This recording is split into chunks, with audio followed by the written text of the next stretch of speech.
So I was asked to do an ownership review of the Xpulse 204V, and I thought, why not? I'll give it a go. So here I am at my favorite spot. It is quite nice here. You can see good views, good breeze, and a lot of sun. It's a pleasant day today, actually, not very hot, so it's a pretty good day to chill. So yeah, let's get to it.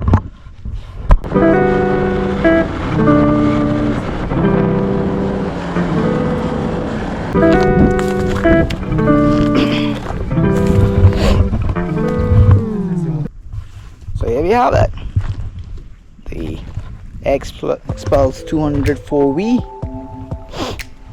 I've had this for about a year, and 2022, I suppose, April, I got this bike, and what I did with it was I got it and I immediately put on the rally kit, suspension, the levers, the side stand, and I've also got a seat, but I'm not using it. I'm not using the seat because it's a bit too high for me, but it's quite nice. I will probably one day use it. For now, I'm just going to stick with the standard seat. So I don't have a lot of experience riding the stock model of the Xpulse, but I've been using it for a year. Went for a trip to Kerala with it. Had some issues, but did well. Did what it's supposed to do, I suppose. But it was quite okay. So if you want to look at the specs, go for it. Google it. Do whatever you want.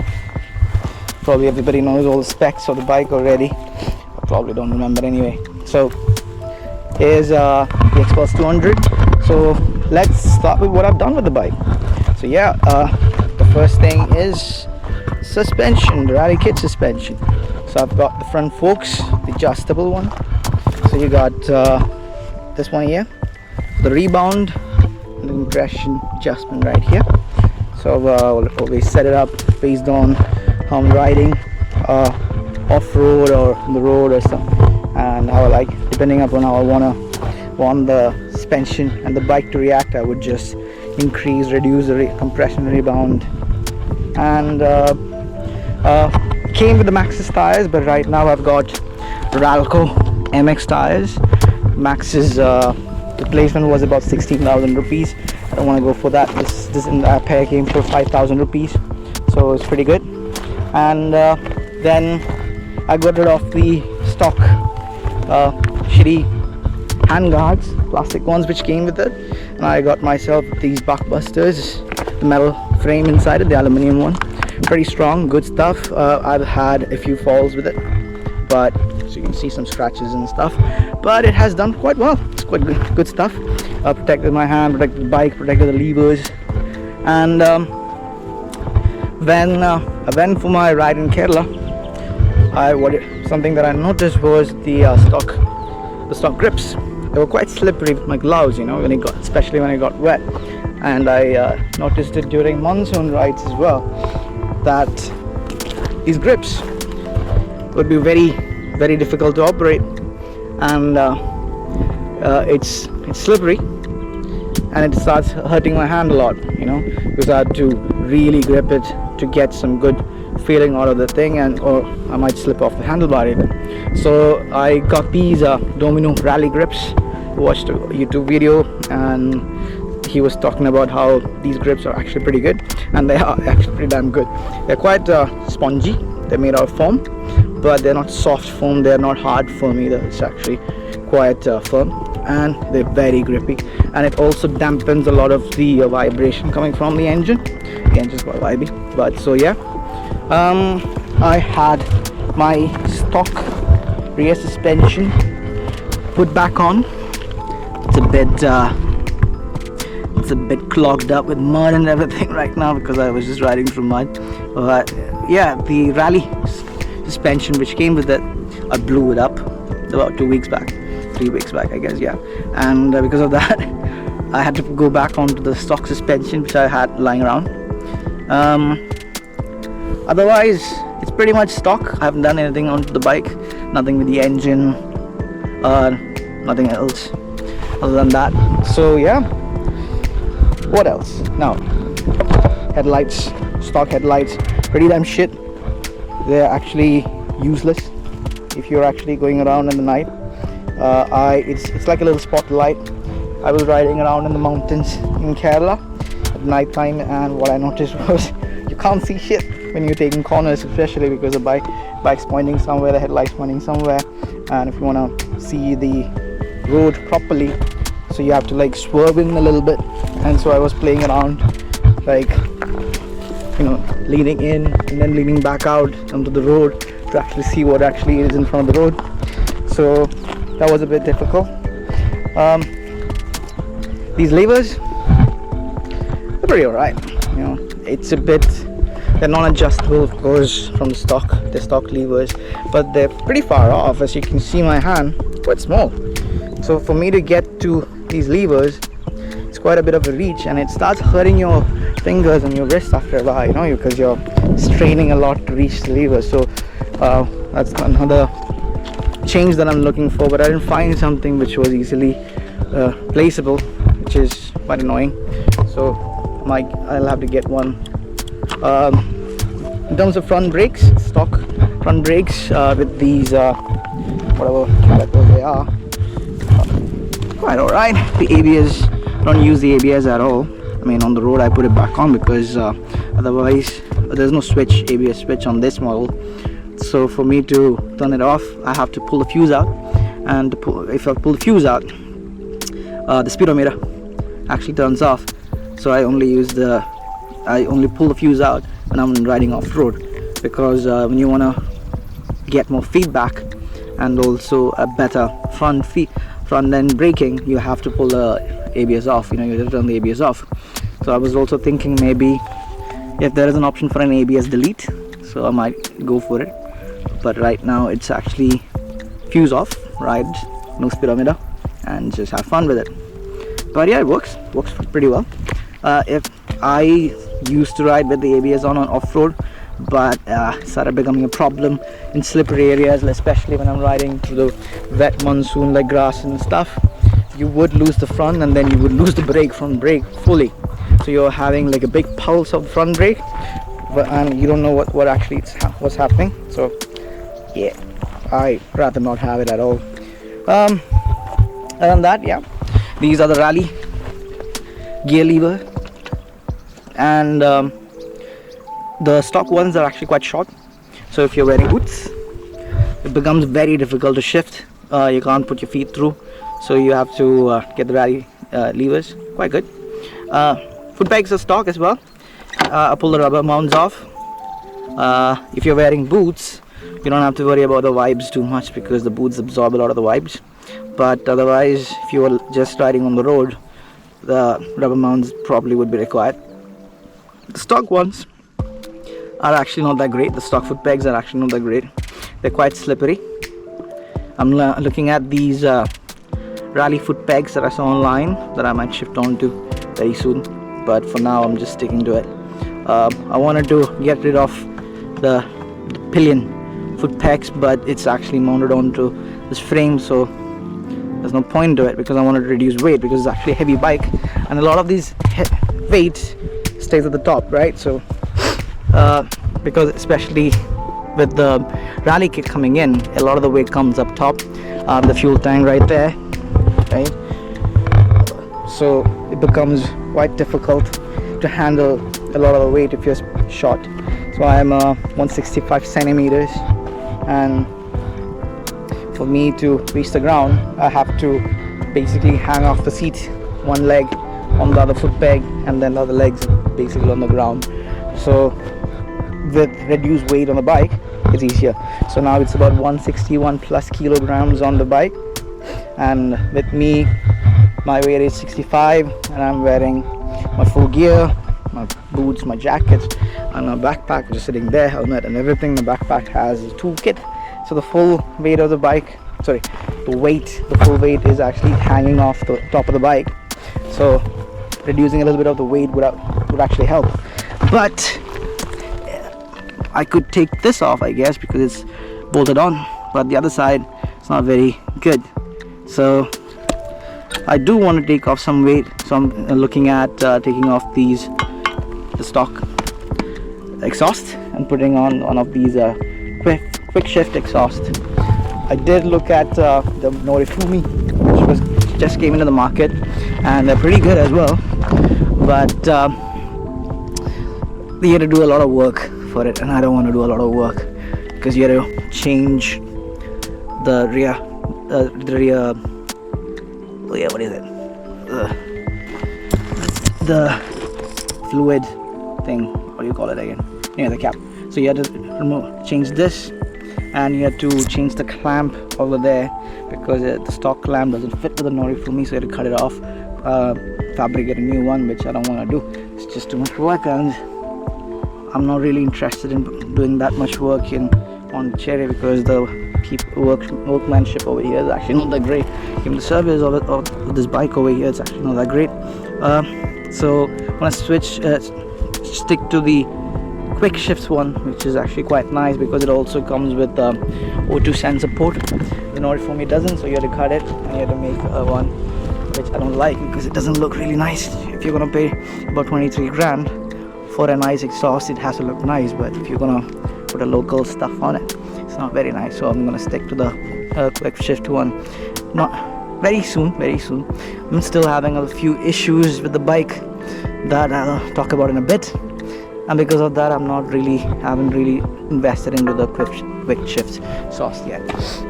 Yeah, and talking about the engine, it is a torquey engine with a bit of a grunt at the low end. It's 5-speed gearbox, and it's alright. You can't fault it because it's cheap at the end of the day. If you want something which is quite good, strong, and something which is like a really strong engine with a lot of power and a torque figure, and something lighter than this, you're gonna have to pay an arm and a leg and a kidney and a lot more than that in India. So for the price, it's actually pretty damn good, right? So the engine is quite decent. It is 12 kilo, so you can track it around a lot. So this area that I'm riding in usually gets muddy a lot. So right now it's not muddy, just rained a few. It hasn't rained in a few days, so it's gotten dried up a little bit. But yeah, you can see all of that area, it gets muddy and no traction whatsoever. So if you're just gonna plow through full speed ahead, you're gonna lose the front. So you have to slow down a bit and tractor. The engine's quite good, so you can just put it on low gears, slip the clutch a little bit, and slowly putter around and tractor around the area when it's like really deep mud. One of my old videos, you would see that I've gotten really stuck in some of these deep mud, and I was like kicked up in mud all over here, kicked up mud all around, and the front wheel was not even spinning, but you could still tractor around with it, so that's pretty good. Good mileage on the bike. It's a Hero, so you can always expect mileage out of the bike. I've never really looked at what is the numbers for mileage for this, because I don't use this daily. This is not my daily. This is my off-road plaything, my toy. I've got my KTM Duke 39ND. That is my daily. I go everywhere with it, and that gives you shit mileage. So compared to that, this is like extreme amounts of mileage.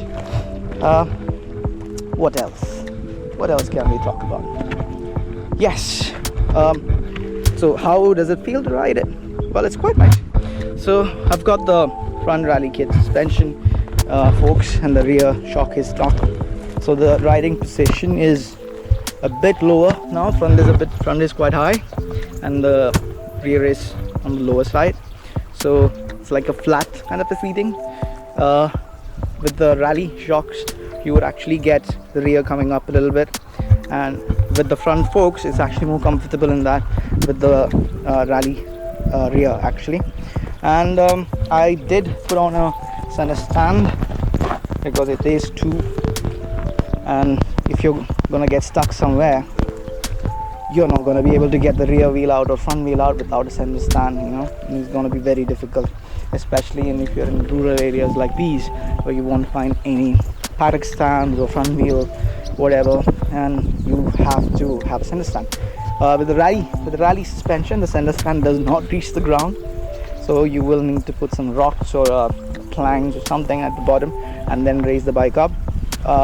If you put the center stand in, then the rear, so the kickstand actually doesn't go all the way up. It gets stuck here, so you have a compromised ride height. But I've managed, you know, I've been riding around with it for a long time, so I've been managing it, so it's quite good. It's all right. The stock suspension is actually pretty good, you know. The stock rear, the compression damping, the rebound setting, and even right now it's even the preload, it's in the stocks. I haven't touched it at all. And for my weight, which is 65 kilos, and with my boots and my gear and everything, maybe 70, 75, I don't know, you know. But so with that, the suspension has not bottomed out a single time. I've jumped it off speed bumps and all of that, and suspension has not bottomed out, so it's doing pretty good. The settings on this is actually much better than my rally rear that I played with. With this one, the only drawback that I find is the ride height. There's no ground clearance, so you're always smashing on the rocks and stuff. So coming to the smashing part, then you really need a very strong Bashplate, right? This is the stock Bashplate. It is quite good. I smashed into a big rock when I was still, you know, breaking in the engine, and I bent it in a little bit, and the service guys, they just bent it back out. So works fine, yeah. Right now it's a little bit smashed in, so you can see there's a little, show it on the camera. There's a little mark right there. That's from the gear lever, basically smashing onto it, because it's a little smashed in. It works really well, especially when you're going haywire on these off-road areas and just going full power. It protects the engine, which is what is necessary. You could get stronger ones these days, aftermarket. There are some guys who are actually building really strong, really nice dash plates. So if you're into it, I would suggest you get some, because these is pretty good, but it bends a lot. So I would suggest to get something stronger if you're going for really hardcore stuff. Chain guard, I broke it. You can see it came off the bolt here, so I need to get a new one. I'm just really not bothered too much about it, so just the job, does it well. Engine guards are pretty good. They're stock ones, so and they do the job pretty well. And because it's not the bulky wraparound ones, it's not that heavy, so that's the main concern whenever you're going trail riding. The weight of the bike, right? You need to keep it as low as possible. You don't want a lot of weight on the bike. So yeah, these crash guards are pretty good. Does the job really well. Kick comes with a kick, which I don't really like, because if you're wearing boots and you're kicking, and if the rear pillion is out there, the foot keep coming and smashing onto them, which is quite annoying. So I might just pull it out.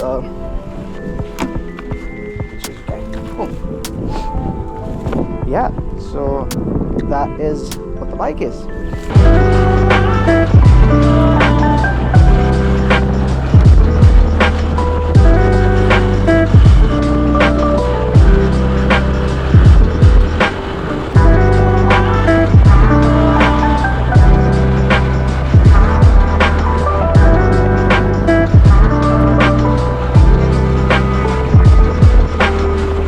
What else? Yeah, I do have a few problems with the bike.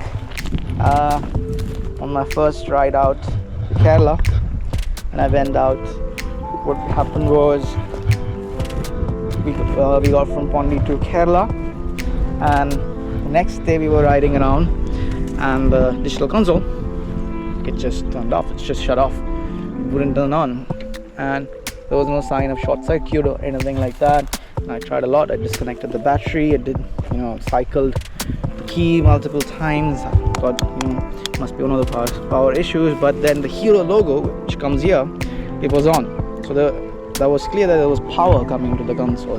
There was some software issue which actually blocked it off or something. And I rode with it for a while like that, which was quite annoying. And then I tried taking the battery lines off, and when I put it back on, it just sparked a little bit, and that spark suddenly actually reset the console, and then it started working again. I haven't had a console issue since then.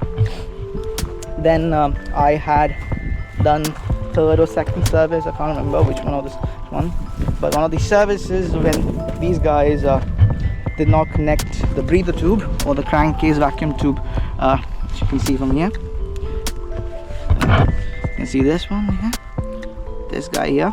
So that gets connected to the airbox. So if that is not connected, then your bike throws an error code, and you can see the error code because it's not OBD2, and it locks you out. It goes into a limp mode, so you get about 2000 rpm 3000 rpm max.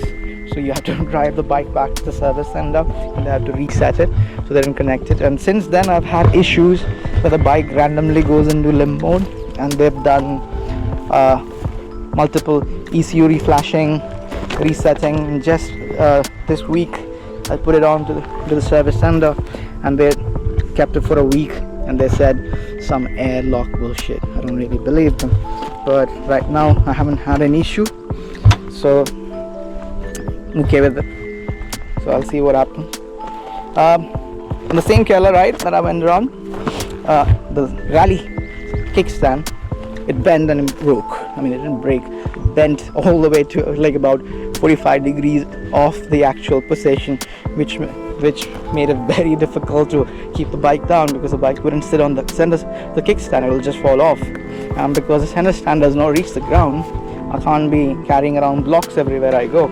So it was a bit of a difficulty at that time. So I tried getting one of these local welders to put a metal block there, bend it back and put a metal block there, and while I was waiting for the warranty replacement, and then the guy burned my side stand sensor, which shut down the bike completely, and then I had to take it for the service center again, and they had to replace the whole side stand, the sensor wiring, and the spark plug as well, which had issues at that time. They had to completely rewire all of that.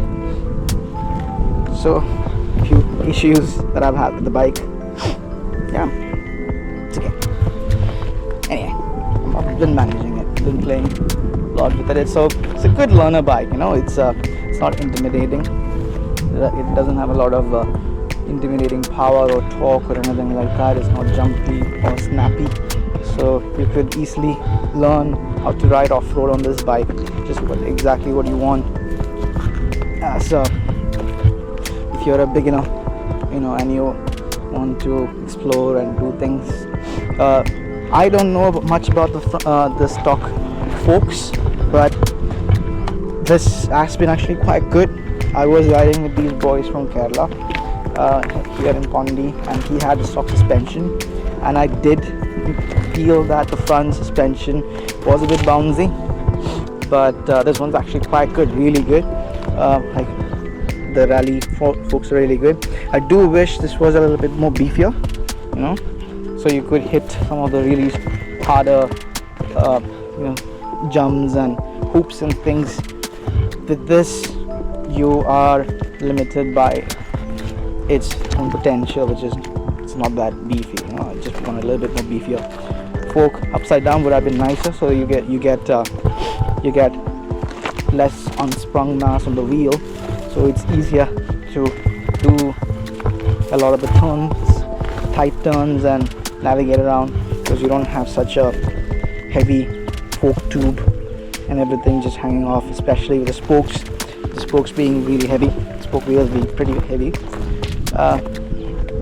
So having an upside down actually helps, but it's expensive, you know. Cheap is good, I guess, you know. But yes, we got these steel spoke wheels, stock ones. You can get these Takasago aluminum ones which are lighter weight. I have plans to do it, but just waiting on it as well. There's a lot of money that you'll have to spend to make this bike the way you want it to be, and I do want to get rid of this and get a nice tail tidy, and so that, you know, it's not bulky as at the back and it doesn't look very nice. I want to get rid of that to make it look a little bit more better. I did try and retrofit the new Xpulse Pro headlights onto this, but they come with a 5-pin and these are 4 pins, so you will have to change the harness for it.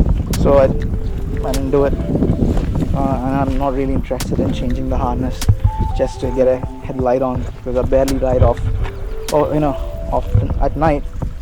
It's just me going around here and there like that, so not really bothered. So I might use one of the other aftermarket lights, but I'm not sure yet. I don't know how good they are, so sticking to the standard ones for now, because the guy who came riding with me here, he put one of those headlights and it burned up pretty quick. So yes, yeah, to be a little careful. The airbox is right here under the seat, so it's quite up high, so you do get nice water wading ability. I did in one of the videos, last video I believe, is in one part is me going through this really pretty deep, I didn't expect it to be that deep, but pretty deep water crossing, and the water came up to here, and I was like, ah shit, you know, shit, that was trouble. But it handled it, did quite well, because the airbox was pretty high, water didn't go into it, so engine safe, great stuff. If I had my rally rear suspension, I would have gotten a lot more ride height, and that would have been even better. So yeah, if you're into proper off-road exploration, or, you know, doing some crazy stuff, just get the rally suspension. It actually is worth it. You might be intimidated by the height of the bike at first, but you do get used to it. You know, you could put the stock seat, not the rally one, and it's actually quite nice. It's not very comfortable for long rides, neither is the rally one, but it is quite good if you want to learn off-road, because you do need that ride height and ground clearance if you want to go through some really gnarly stuff. And having that ride height helps, because a lot of the rocks and stuff stays clear off the bottom of your bike, and that's exactly what you want. I haven't changed the chain and sprockets yet, and it does look like it actually is doing pretty good. So it has maybe about 9,000 kilometers on it right now, and it is doing well. The Maxxis tires did wear out pretty quick, because I do, you know, ride pretty hard, and they're quite nice. You get good feedback out of those tires, so it is something that is good for you.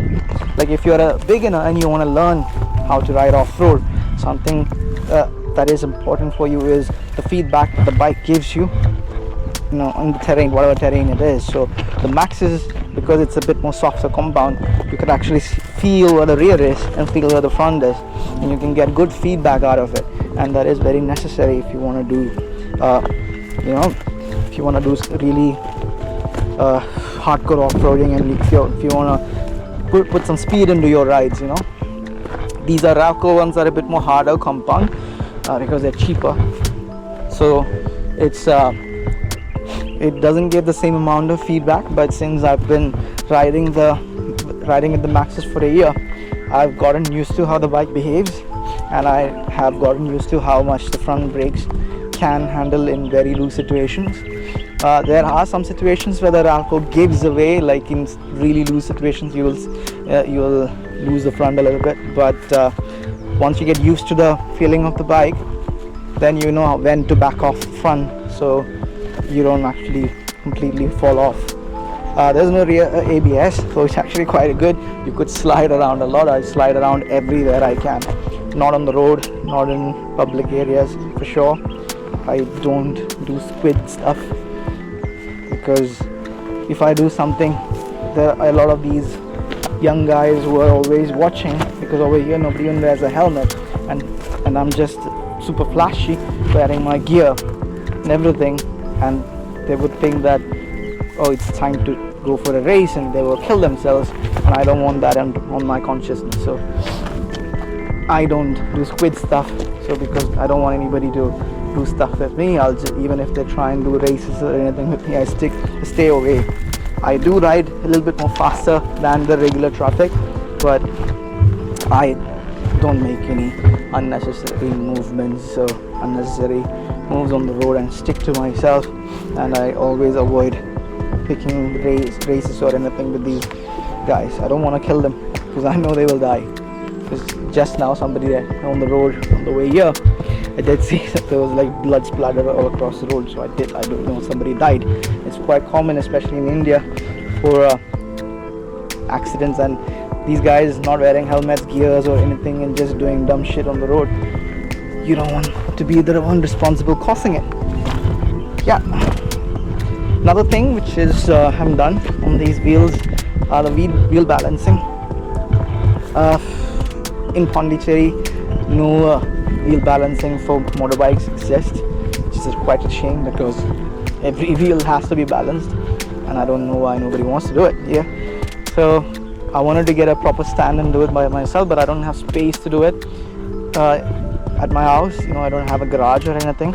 I live in an apartment building, so I'm squeezed between the parking spaces, so I don't have a lot of space to actually work on the bike. So I try and do even the minor things, but the major things I give it away to the workshop, because I don't have the space or time to do it. So if I can get a stand, I know how to do the balancing. It's actually not that difficult. You just need to have the right weights. But if you have the option, do balance the wheels. They're good for you, and you will get a lot better handling of the bike, and especially when you're doing all of that. You will need to constantly adjust the spokes. It is what, 5, 3, I don't remember what spanner it is, but you can get these spoke spanners from Amazon as well. Quite good. So I would suggest routinely checking these spokes to ensure that they're always tight and secure. There's something called truing for your spoke wheels. You do need a truing stand for it. This is the same stand they use for wheel balancing. So basically what you're doing is when you tighten the spokes, if you over tighten a certain area, that area gets pulled in a little bit more, so the spoke is not centered. So you need to balance it out by adjusting the spokes evenly. So you need a truing stand to actually verify that everything is in place and everything is exactly centered. I haven't done it. I don't have, as I said, I don't have the luxury in my garage space or anything to do it, so I haven't done it, but would like to. And if you have the opportunity to do it, would suggest you do it. It's quite good for your wheels and wheel balancing, especially if you're driving off-road a lot. You do smash your wheels a lot, and you do want to keep it, you know, as mint as possible, you could say. Other than that, yeah, the bike, I have crashed it. I mean, not crashed it, like fallen over multiple times. So these are the stock handlebars, and these are the Hero Rally Kit handlebar rises. For my height, they would say, okay, you don't need a handlebar rise, but that's actually not true. There's this YouTube channel called Brett Tax. He actually talks about handlebar rises and how they can help you if you're a shorter rider, and so that's what I did. So with the handlebar rises, I turn the handlebar in a little bit. So what it does is that it actually brings the handlebar closer to me. So when I'm sitting down or even when I'm standing up, the bike is actually, the geometry of the bike is more comfortable for my my height and my you know, my and how I fit. So it's actually quite good. So if you're interested, would suggest you look into that. It's this channel called Brett Tax. I will try and link it down in the description. It is very good informative video, and that's what I did, and it's quite good. You will need to change up a little bit the mirror positioning and the levers and all of that, because it'll come up like that if you turn it this way, or if you turn that way it'll come down. So you need to bring it back to where you can actually position where you're positioning your hand. So yeah, but the handlebar is actually quite nice. It's a steel handlebars, and I've dropped it multiple times, and the handlebar has not bent. You know, I've not had to put it back to its original shape or whatever. It is quite strong, so I'm very happy with these handlebars. I'm going to stick to these. I'm not going to add put any other handlebar onto this. These are good for the bike, so I'm really happy with these. And even with, you can see like all over here on the buckbusters and all of that, it's got quite a lot of scratches, you know, and it's been banged around a little bit. I've dropped it during my learning process. I dropped it multiple times everywhere, and it has taken a banging, and the bike has kept up with it. So overall it's actually quite good. Now the chassis is phenomenal. You know, it is heavy as fuck, but it is actually phenomenal. You can actually feel what the bike does at all points. It is very it's a nice stiff chassis, so even when you're like taking really hard jumps or, you know, hoops and things, you don't feel like the chassis is about to break. You know, it's quite nice. It's quite built well. It's very good feedback, so when you're riding, if you got good tires, you know, and got the suspension dialed in right, you do feel where the bike is at all times below your feet. And times are alright, I guess. You know, the area where you can grip, so if you stand up here, you know, there's not much area for you to grip with your feet, but you can grip here, which is okay. So if you had a grip pad, you could actually get a lot more grip. And if you're leaning back, you could grip here, just here, I guess. Yeah, so you could get good grip. Yeah, it's alright. I'm not sure about the rally seat, but with this seat, when I'm leaning all the way back, I just come and sit here, just okay, and I get good grips here. And as you can see here, from here, you can see that the plastic has worn out from me gripping all the time and riding around. If you want to protect those, you could use one of those grip pads and help you out a lot. A bike does heat up a lot. I mean, I'm not sure traffic riding like I'm talking about here, because it is not water cooled, it's oil cooled, so there is a little bit of a limitation. And the oil filter, it doesn't exist. It's an oil strainer, so it's not exactly what I call as a high quality engine or a longevity engine that is going to do a lot, long life, because when you're riding here, you know, very aggressively through all of these, you're gonna smash through gears and you're revving it really hard, and you're putting a lot of stress through the engine, you know. And I don't like the fact that it doesn't have an oil filter to take all the junk that'll be built up, like the carbon and you know, the gearbox and all the clutch and all that stuff, which is actually gonna start going into the engine. It's just gonna go through a strainer, which is not very good. You know, you pull the strainer out, clean it, put it back in. It's not very good. You need some really nice oil filter. So the stock for these paper filters, right, they're very good, but this one doesn't have it, so I'm not very happy about that. But it hasn't caused a problem yet, but we'll see how long I'll have these bikes. And I'm quite looking forward to the new the KTM 390 Adventure 2025, which is coming out, because that looks quite, serious machine. It looks like a serious machine, and with how I'm riding these days, I think I would be very happy if I had something like that. But overall, this bike is pretty good for, doing pretty not amateur, I would say, not super heavy things. If you wanted to get a super heavy, like really ride really hard, you have to get some of those enduro bikes, which is about 9 lakhs, I guess, 7, 8, 9 lakhs. The KLX is about 7 point something lakhs, which is quite a lot compared to this is about 2, so there's a big difference. But if you've got the time, energy and money, you could modify this bike with a lot, with a lot of different things. You can change the triple clamp, get some suspension changes, get aluminium wheels, Takasago aluminium rims, sorry, get some larger sprockets. This is 45 teeth, if I remember correctly. You can get 47, so you won't get any top speed, but you do get nice torque at the bottom, which is quite nice for off-road. And so you could get front suspension changed, rear suspension changed. I'm not very satisfied with the quality of the suspension that we get with the rally kit. So if you can get something much stronger with the adjustments, preload compression, rebound and all of that, you could dial it to your weight, your riding style, and it'll help you out a lot. What else? Yes, the engine.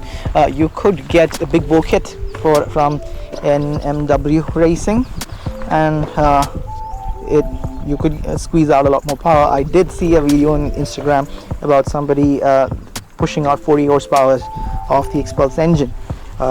I wouldn't advise to go that far, because there is an oil-cooled engine. It's not water-cooled. So if you're not a competition rider, what you're looking for is heavy wear on the engine due to the heat. So you can't. It's not a long life engine. It's for competition, and you need to rebuild the engine quite a lot if you're going to that high, numbers. But right now, with about 18 horses, you could push it up to 20-25, which would be quite good. So you could get a big bow kit, and they also have big cams, big lift cams, which will be good. And the ignition coils as well. They have a really better ignition coils, so you could squeeze more performance out of this engine. But again, at the end of the day, you don't have water cooling. You still have oil cooled, air cooled engine. So you have to be a little careful about the oil life of the engine, because in our conditions, humidity, heat, especially in southern India, for me, like here, this oil doesn't last so long. It doesn't last very long. It just breaks down pretty quick. In Pondi, it's actually quite humid, and it is hot at the same time. And because I live right next to the beach, and most of the riding happens around very close to the beach areas, you are getting a lot of salt air. So you do get a lot of contaminants that are mixing into the engine a lot. So the oil breaks down pretty quick. So if you're putting in a big bow kit, be aware that your oil life is not the same. So you have to maintain your bike a little bit better. Other than that, yeah, it is alright. The bike is not a highway bike. It doesn't like the highway a lot. It's got about 7,000-8,000 what is it, red line, 9,000 RPMs. If you're riding the highway, you go through the gears pretty quick, I guess. It's not short. The first gear is short, the second, third, fourth is long, and the fifth is long-ish. It is, and it reaches about 80 kilometers an hour at about 7,000-8,000 RPM. And the bike doesn't like staying there. It does not like hanging around at the high revs on fifth gear. It does need a sixth gear. So it's not a highway bike, and driving it around in the highway, trying to overtake and all of that, it doesn't like it. This bike doesn't like it very much. It's not meant for those kind of things. So if you're looking at a bike in terms of touring, I wouldn't suggest it because it's boring as fuck. It's really annoying.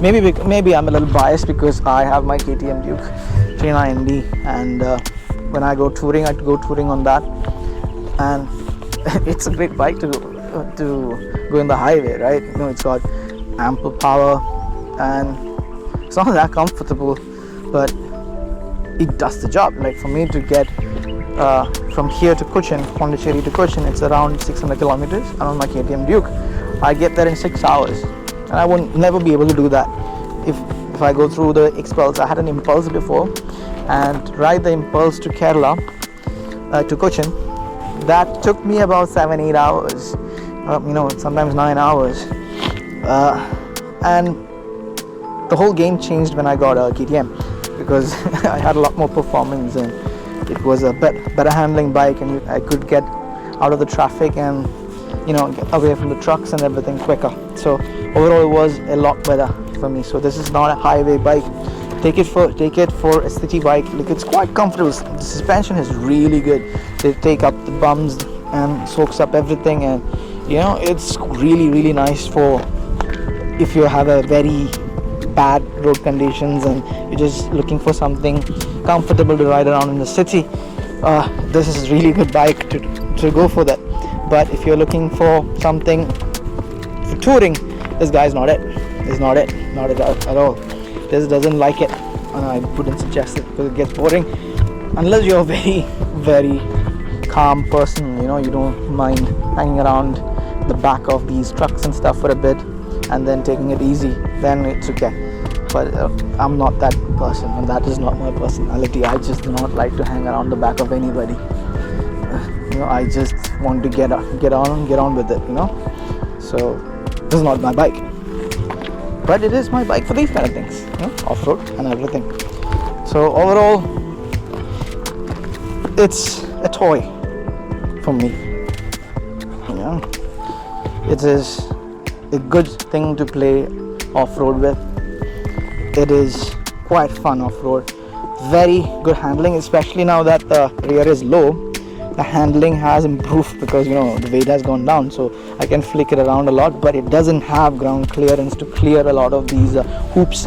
I keep smashing the Bashplate and even the center stand in a lot of these areas, so that's a drawback. But the bike does quite well in these conditions, and it does lack a bit of power if you want to do some serious hill climbs and things like that. I did try climbing that one time, but that was a bit steep with a lot of boulders, and the bike stalled and I couldn't get it up there anymore. And so if I had a little bit more power, then would have been maybe different. I don't know, would have died, who knows, but I still would have tried it just for fun. But this is actually, for everything else, it does pretty good. I've driven through beach sand, like really loose beach sand, like deep beach sand and everything, and it just tractors through. So it is quite very good for that kind of a thing. It's not exciting to ride through those places because it doesn't have that power to just go bulldoze through that areas, but it will get past it. It will go through it and get past it. And if you know what you're doing, like if you're on the foot pegs and the handlebars and the clutch slipping and all that, you can go around a lot of places with it. But so it is quite bang for the buck. So that's basically it. That is my honest review of the bike. If you guys want to know anything else, just drop a comment. I will answer it to my ability and my knowledge. But yes, that's pretty much it. Yeah, have a look at my beautiful helmet and the sun setting, and that's it for today.